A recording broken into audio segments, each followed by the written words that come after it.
Hi, Shannon. Good morning, Cynthia. How are you? I'm excited that you're here. I'm really excited, and I appreciate you coming over to share with me.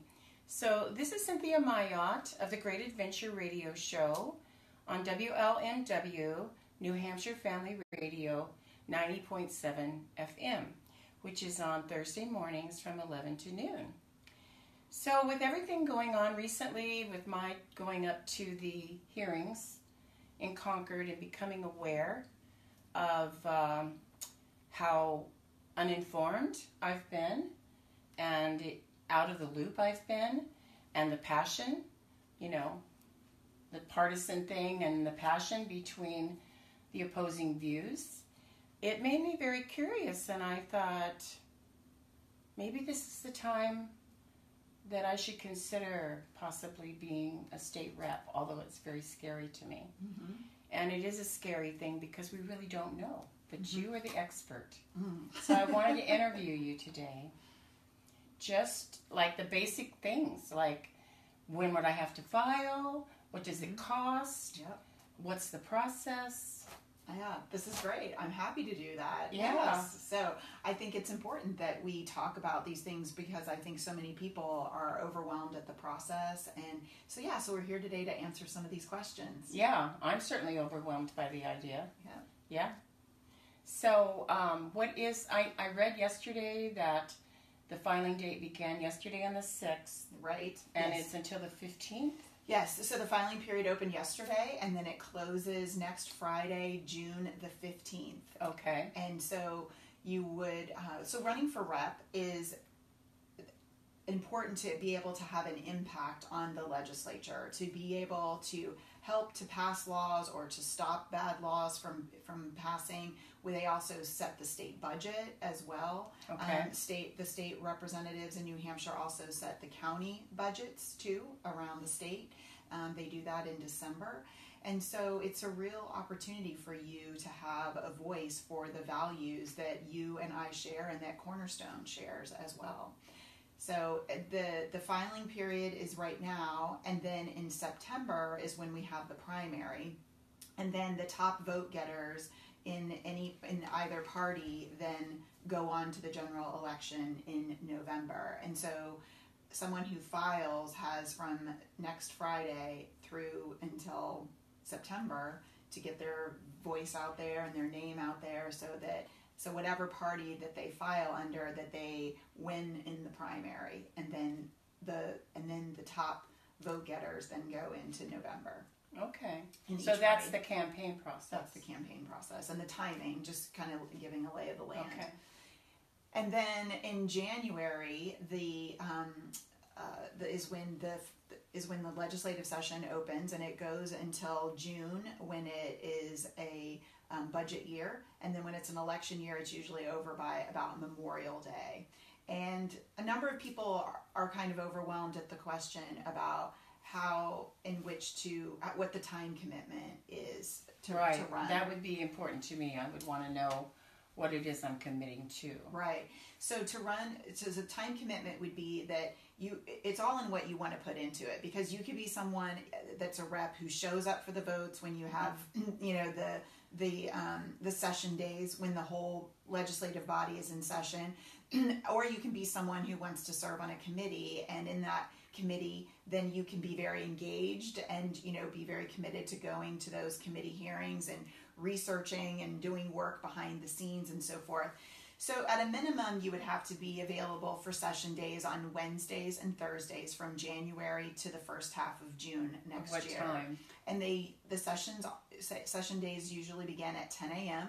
Okay. And then your party usually would meet in a caucus beforehand, like at 9 a.m. So that's essentially just a meeting among your party beforehand to talk about the strategy for the day and so forth. And then sometimes the session might go until 3 o'clock in the afternoon, but it might hang on until the evening hours. But it just depends on what the agenda is for the day. But I think that if someone is thinking about running for rep, I think that they would need to consider taking time off on Wednesdays and Thursdays. And then for committee hearings, those could be on Tuesdays and Wednesdays. It would be extraordinarily rare to ever have a committee hearing or a session day on a Monday or a Friday. You can Okay. pretty much plan that on Mondays and Fridays you would have time to yourself to devote to your business, your job, and or your family, and you know, and if you want to use that time for other meetings and constituent services types of meetings, then you have that time, and of course on the weekends as well. Yeah, weekends are so important. And that actually, if it's Mondays off, because we like to take 3-day weekends and just do a little road trip or that kind of thing. So Sure. that sounds good. You could still have time to do that.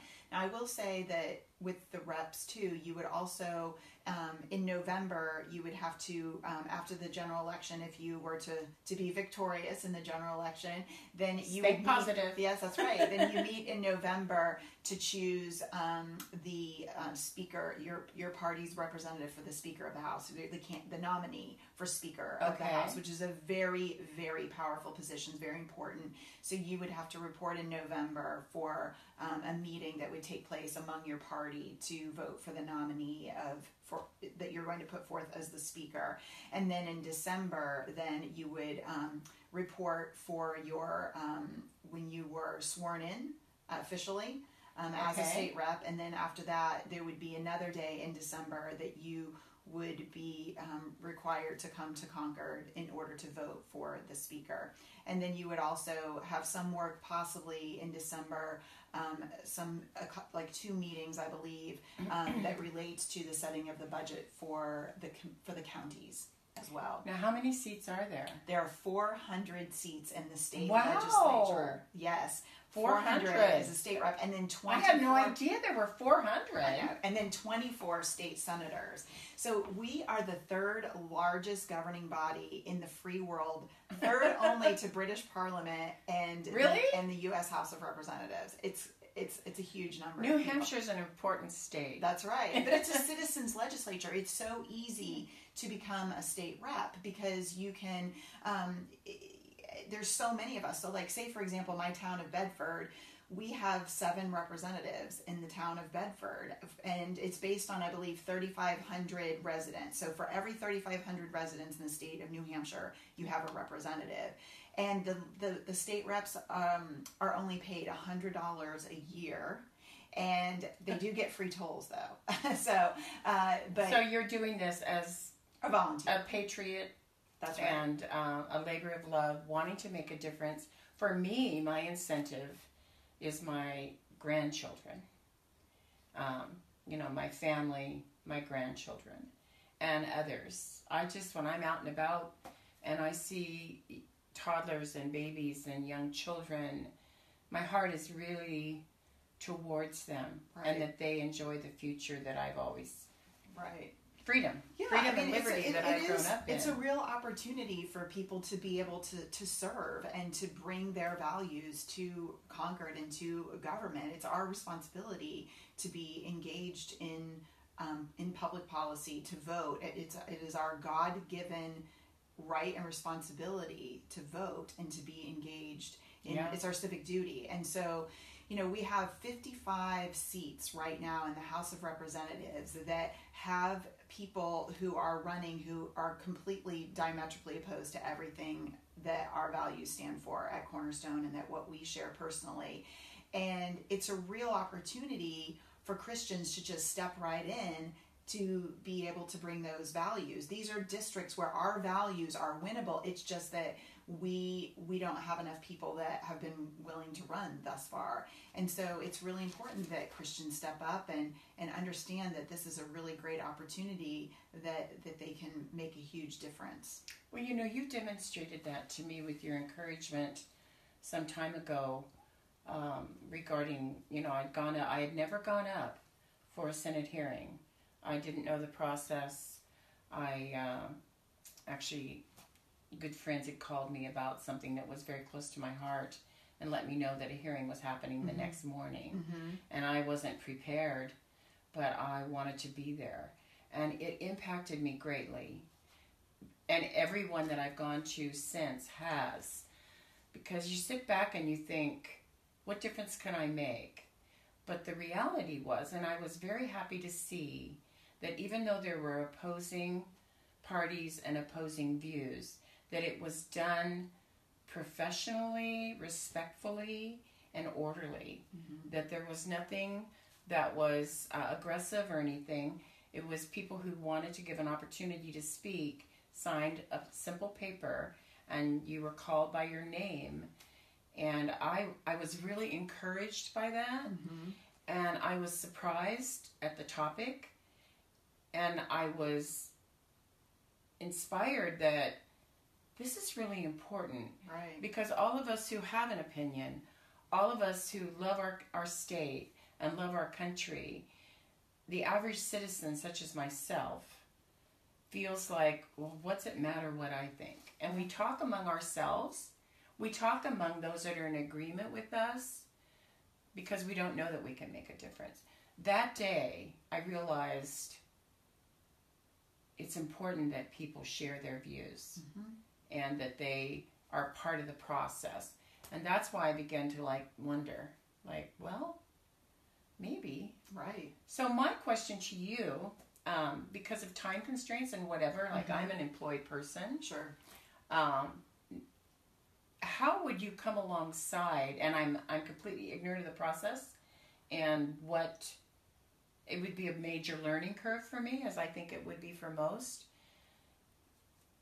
Is there opportunities, if you're not ready this voting season to actually run for a state rep or senator, are there opportunities where you can come alongside?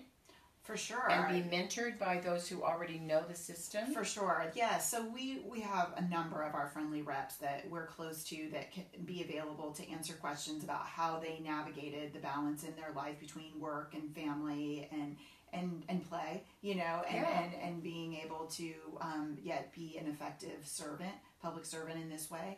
And so there's a number of trainings of allied organizations that we work with that are going to be coming up, where they'll be sharing about process, about campaign in a box, helping them with their website, that's good. helping them with their logo, their palm card, their sign, their lawn signs, that type of a thing, and so that they're not having to start from scratch. We're even going to have a photographer there to get a photo of a headshot. So you're for not them all too. alone in this. You're not all alone. That we can coach you through it, set you up with a mentor, and then plug you into these allied organizations that are set up to have different training sessions. Okay, I forgot to introduce you as, I have to read it, I want to make sure I get it right. So Shannon McGinley is the Executive Director of Cornerstone Action in New Hampshire. And one of the things that I really like about Cornerstone is that you keep records of voting records. Right. So, whatever it is that you... have a scorecard. We have a scorecard. So then that way then we have an ability to objectively measure the votes of the legislators to determine whether or not they're with us or not with us on any given issue. And so if anyone in their district is wondering about the position of their current rep who's choosing to run again, that's important. Then they can go back and they can look at our scorecard. We're going to be publishing that, but if anybody has any direct questions, they can shoot Cornerstone an email at cornerstone@nh, as in New Hampshire, cornerstone.org, cornerstone@nhcornerstone.org. So if they have any specific questions before we have a chance to get our scorecard published, we can let you know how any given candidate but past state rep has voted. The other thing I would say too is that on our Facebook page, we have we posted 2 days ago a list of the targeted seats that are available where we believe they are winnable. Okay, we're not even posting the ones that are more challenging. Okay. We're just posting the ones that we feel like are winnable, where we believe that Christian values can actually win in that district. And so if people want to go and check that out and find out, that's really good. So I'm excited about the potential of that. I'm for the first time, that type of thought, and I think it's true of our listeners, that whether you have a passion for the political process and the government, but what stops you is you don't know what to do. Right. So what this conversation is helping me understand is I don't have to figure it out on my own. No. I've got yourself and others that are That's right. already part of the legislature who will come alongside and help me. And that makes me even more excited. I'm passionate about these issues and topics. I want to make a difference. Do you want to make a difference? Do you want to make a difference? Are your children and grandchildren, is it important to you that they have the most wonderful, free life of liberty in New Hampshire? And do you have something to say and something to contribute? I'm excited by this. I appreciate you answering my question. Absolutely. This is awesome. Thank you for having me. So part of what we're going to do is there's other questions around the whole thing. So keep in touch, and we're going to kind of do these for a little bit, right? Yep. Just to answer more questions and keep people interested. And awesome. Anything else that you want to share? Nope, good. That good?